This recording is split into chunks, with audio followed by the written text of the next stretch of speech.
My name is Sakid Ahmed, Senior Director of Engineering at Cambium Networks. We're going to get started on segment 2, and we will talk about the ePMP product line and specifically the solution overview. Do you have the hardware? We can sure. Get some on. This one potentially is a we get to look at some hardware. Maybe that is going to be a nice thing. As I was saying earlier when we talked about Cambium, it's point-to-multipoint, point-to-point outdoor. So it all boils down to the concepts of access points and subscriber modules. And subscriber modules are also known as CPEs. In LTE, they're calling them UEs. So there's a lot of names for it. At the end of the day, though, it's about what you're putting on top of the house or on the roof. We don't put these things inside the house. I'm going to clarify that right now. A lot of times people come and say, well, what if I could just avoid the truck roll and put it inside the house? 5 gigahertz propagation, the ERP limits, is just a bad idea. It just doesn't work. People have tried that with WiMAX and 3 gig with dongles. So our world is about something that's on a tower that you can't see, or maybe you can see, and something that's on the roof or on a pole sticking out of the side of the house. So the ePMP product line is hardware-wise. I'm just going to go through the hardware-wise. What we have is sort of the top end of it. It's called a GPS synchronized radio. And there's one floating around here, but it's a pretty compact radio. It's a gigabit Ethernet. This is what brings our solution together. And I'll touch on GPS sync and self-interference and a lot of that stuff. It can heat up a little bit too. So the GPS synchronized radio is what allows you to do an outdoor deployment and have every unit sing with each other, be coordinated. This unit does have a GPS chip in it. So that means this can actually be receiving a satellite signal right off the chip, or you can plug in a external antenna. So this is what we call the base station access point. Then today we have 3 flavors of subscriber solution. The first one is the connectorized subscriber module.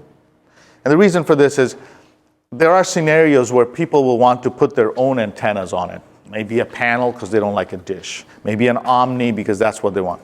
And this does not have GPS sync. It looks very much like the GPS sync unit, but it's lighter. It's plastic. And the idea behind this is it's got 2 ports, 2 10/100, and you can connect an external antenna. Our lowest and easiest, I would say, entry point is what we call the integrated subscriber module, which is in the middle. Follows the same hardware, but this is where a patch antenna is built inside the front cover. So you don't have to connect an external antenna or anything. You simply power this thing up. It's a 13 dBi antenna. Get a nice 2-3 kilometer link easily, sometimes more depending on the level of noise and interference. And the last piece is where we have the need for higher gain. As you mentioned earlier, I mean, there's other players in this market, a lot of accessories, a lot of different gain devices. So you always have to have something that, hey, 13 dBi is really not working. There's a lot of interference. I want to go 20 kilometers. What's my offering? And that's where we offer the dish product. This is a 25 dBi gain dish. The sector antenna, I'll grab this, go off camera for a second. The sector antenna is a key part as well. And this is a 120 degree sector antenna. The access point goes in the back. So this ends up, and those of you not familiar with this space, this is what ends up going up on the tower or the water tower or the building top and whatnot. So this is a sector antenna with the radio that goes in the back. I'll just put this down if you want to look at it. It's a little heavier than. Can you real quick, just to point it out, one of my favorite features on that antenna is that the GPS unit, it's a little hockey puck, and it goes directly on top of that antenna, so it's all one single enclosure. You don't have to run cables to different antennas and whatnot for your synchronization. And the side interference rejection, because the channels that are on either side of that antenna is pretty strong. So. Right.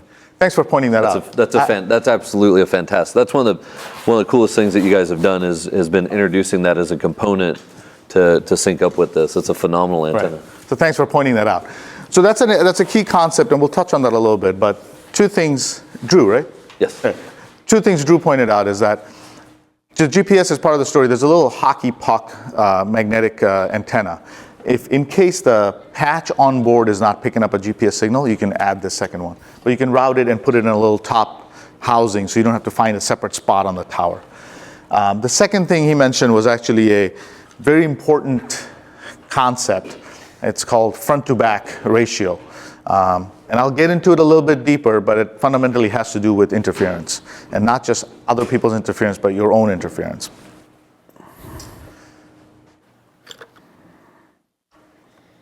Right.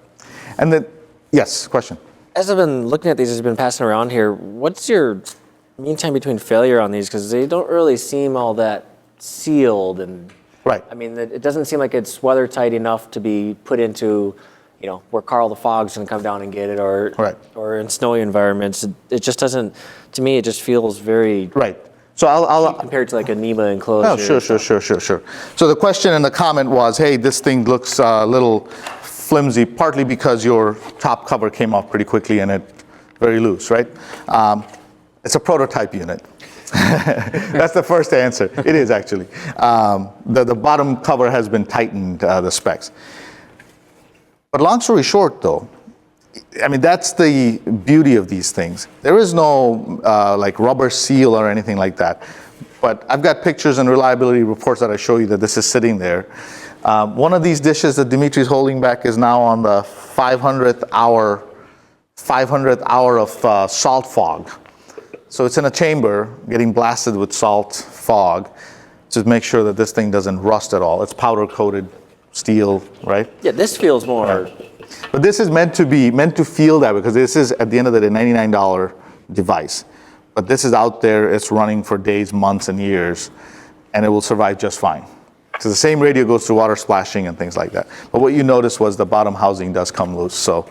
But it's just surprising there's not, even like where cables come out, there's not rubber seals, but I don't even see like a where you would stick a rubber seal in there to pinch around that to seal that up or right. anything. So a couple of things is this thing will mount like this.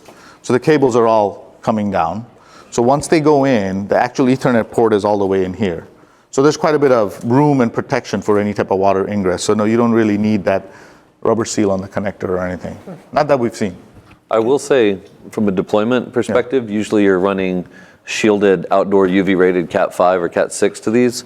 And so when you push the end of it in there, it creates a really tight seal on the bottom of that little enclosure right there.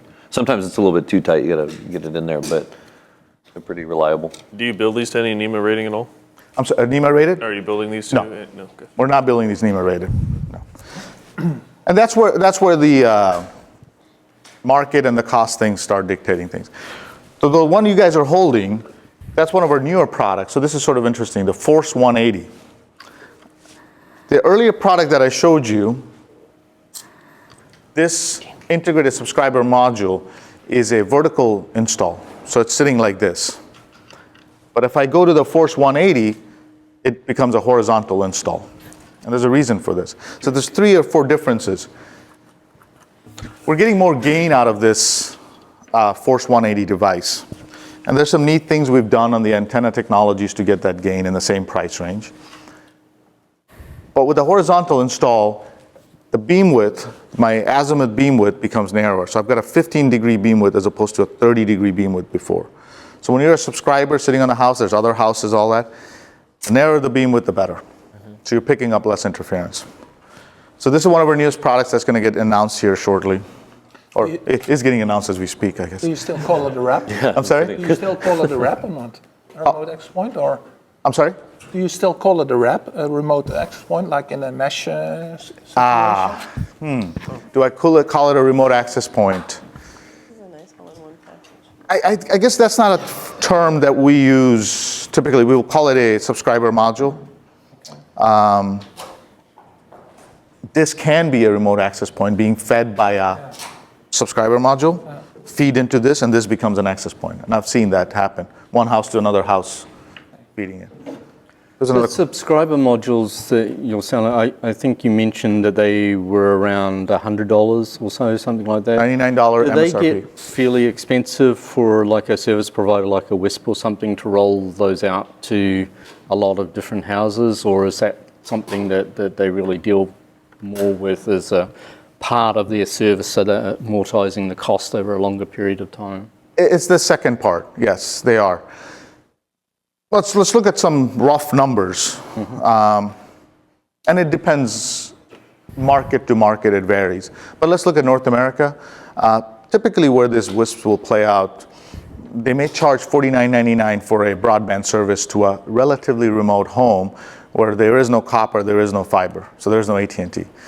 So $49.99, they're paying, let's say it's $99 MSRP, but by the time they buy, they actually get discounts and things like that from their distributors, let's just say.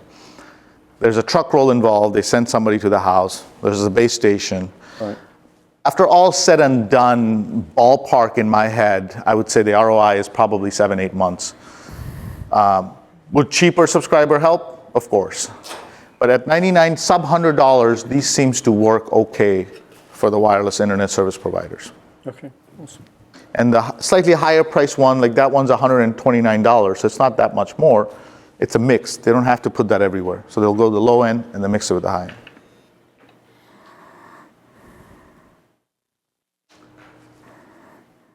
Right, and the next product is right there. This is the Force 200. It's a dish. Again, 25 dBi gain. And the idea behind this is the radio, and this is sort of a nifty design. The radio is actually inside this feed horn. There's the dipole antennas that are excited in the front, energy coming back to the dish and re-narrowed and focused. And this comes together quite easily, mounts on a pole, very simple.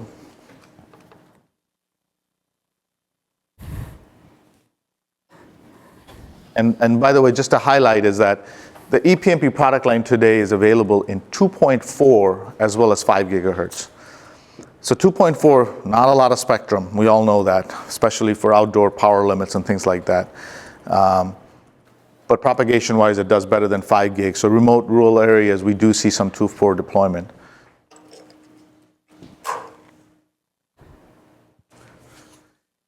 The other, not the last point here, but the other key item here is that, yes, please. Did you say those are two different products, 2.4? That's correct, it is. It's not like an export product? No.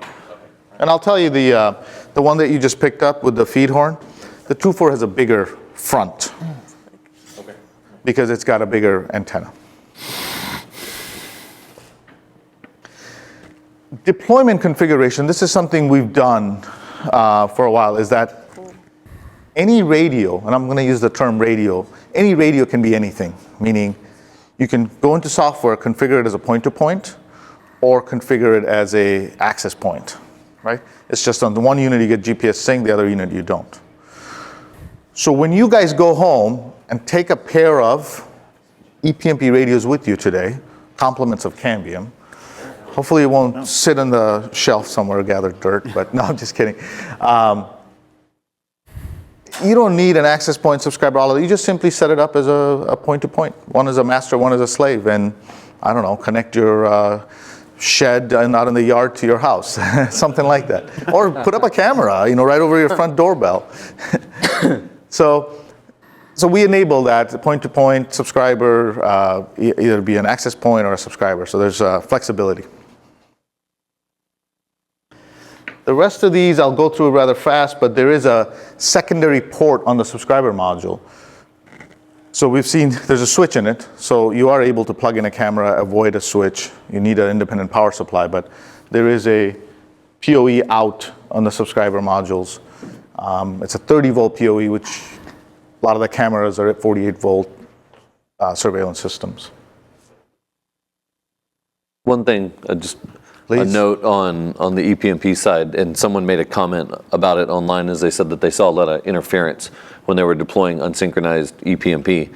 And something that I came across when deploying this is this was one of the first radios on the market to address Uni 1 So it operates all the way from 5.1 gig all the way up to the high end of 5.8. 50, yeah. So what's really neat about that is if you get in a contentious environment where there's a lot of interference, as of right now, there's not a lot of people using that lower end of the spectrum on 5.1, and I mean, kudos to you guys for putting that in there to allow it to do that, because it has made a difference in a number of installations where you can get away from some of that unlicensed, interference in the unlicensed space. Yeah, thank you, Drew. Yes, that is about 100 megahertz in 5.1 that is clean, relatively clean, given everything else out there. Because let's not forget, in the middle there's 5.4, which is DFS band. That means you have to watch out for radar and react when you see radar.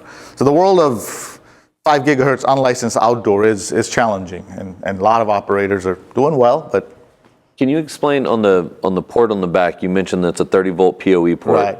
But so the PoE that feeds this device, you're feeding it with what level of PoE?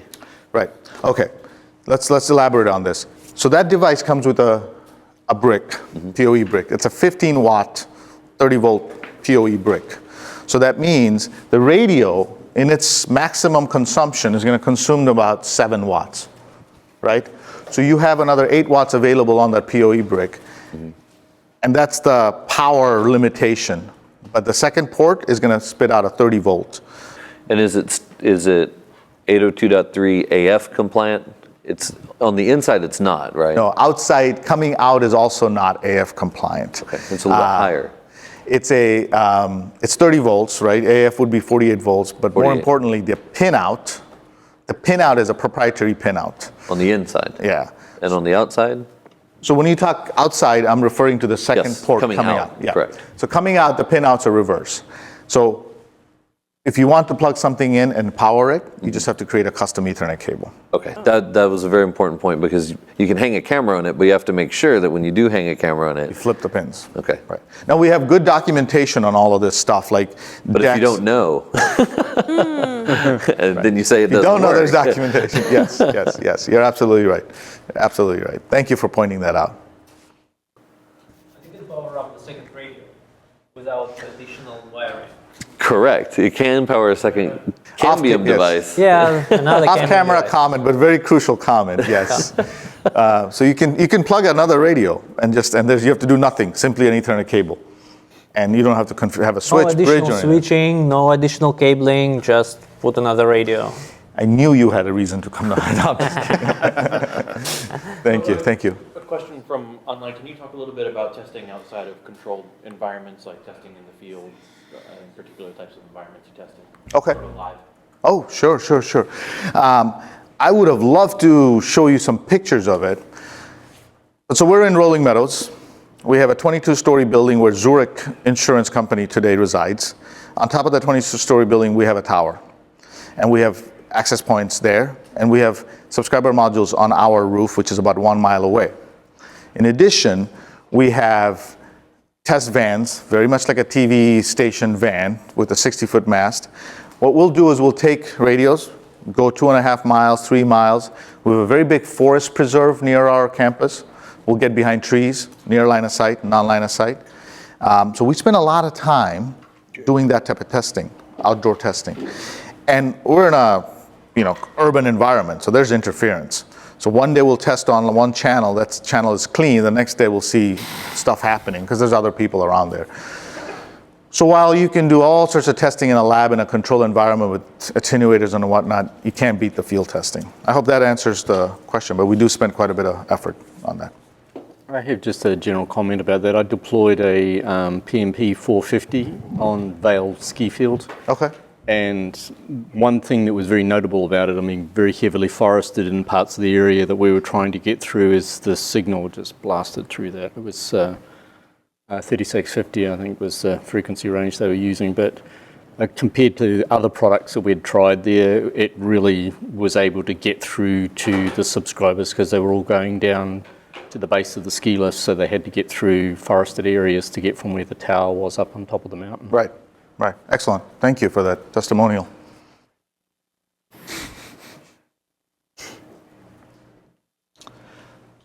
Both those ports are 10100. On Sorry to the repeat the question. no. Someone asked online. Yes. Both the ports are 10100 Yes, ports yes, coming off of there. Yes. But just for clarification purposes, so that the GPS sync unit, the one that's the access point, the one that feels heavier, that is a gigabit Ethernet, and that is 802.3 AF compliant, which means you can power that puppy with a AF switch down at the base. That's just to confuse us, right? Absolutely no other reason. Not even that. I mean, our own guys sometimes get like, well, wait, which one is what? And you have to make sure on the PoE brick that you power it with that it's a gigabit PoE brick and not a 100 megabit That's PoE right. brick, or else. That's or right. else. But we are doing better. We're going to standardize this power mess. It's a little bit of a heritage. Canopy was a certain way. Oh, hey, our Canopy customers will get upset if we don't do it that way. But what about them? So as a manufacturer, we get stuck in the middle, but we're trying to break away and have a standard on that. And on the traditional Cambium Canopy systems, Yeah. this is not supported by the SMM, which is the control device that you use with Canopy. It absolutely is. Well, it is, but not from a control perspective, correct? From a PoE perspective, it is, but not from a management perspective. So let me highlight that a little You don't bit. have to dig into it. I'm just pointing that out. Just give you an example. These guys are all going to slap me. The cluster management module, that cluster management module essentially provides power and sync to a device. The same module can provide power and sync to an ePMP device. Okay. Right. The management portion is the module itself. You can log in and turn on off a power to a port. You can do that as well. Okay.